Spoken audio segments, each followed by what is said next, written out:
La conférence des évêques du Togo, 7, suggère la levée des sanctions imposées par la communauté économique des États de l'Afrique de l'Ouest, CEDEAO, au Niger après le coup de force des militaires. Déclaration de la conférence des évêques du Togo, 7, sur la situation qui prévaut au Niger. À vous tous, frères et sœurs dans le Seigneur, hommes et femmes de bonne volonté, acteurs et décideurs politiques, considérant notre appel pour un triduum de prière et d'adoration sur toutes les paroisses de notre pays le Togo, les 8, 9 et 10 août 2023 en faveur du pays frère le Niger, en réponse à l'invitation à la solidarité et à la prière du président des conférences épiscopales réunies de l'Afrique de l'Ouest, Seraouba-Rekova. Considérant l'exhortation à la retenue, au discernement et au bon sens dans la gestion de la situation socio-politique au Niger, des cardinaux, archevêques et évêques des Seraouba-Rekova aux autorités politiques, en date du 4 août 2023,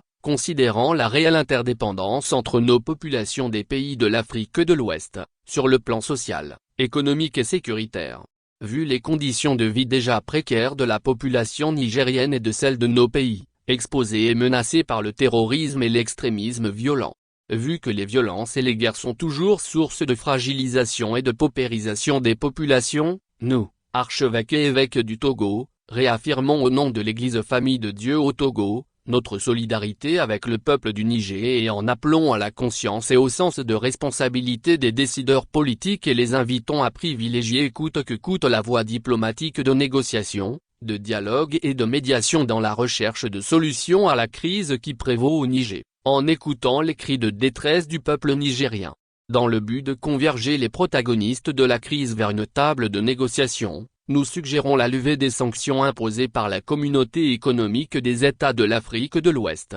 CEDEAO, dont les premières victimes sont les populations civiles, notamment les femmes et les enfants. Nous saluons la courageuse, sage et prudente position des dirigeants de beaucoup de pays dont le Togo, des leaders politiques et de la société civile de notre sous-région, qui privilégient la voie du dialogue dans le discernement et la responsabilité devant l'histoire. Nous remercions tous ceux qui ont prié dans notre pays durant les 3 jours susmentionnés, et qui continuent de porter la situation du Niger dans leurs prières au quotidien. En réitérant notre proximité aux évêques et aux peuples frères du Niger ainsi que notre attachement à la valeur de la paix sociale, nous continuons d'implorer du Seigneur la grâce d'un retour rapide au calme et à la compréhension mutuelle, pour le bien de tous. Fait à Lomé, ce 14 août 2023, Monseigneur Benoît Taloonu, évêque de Kopalimé, président de la 7.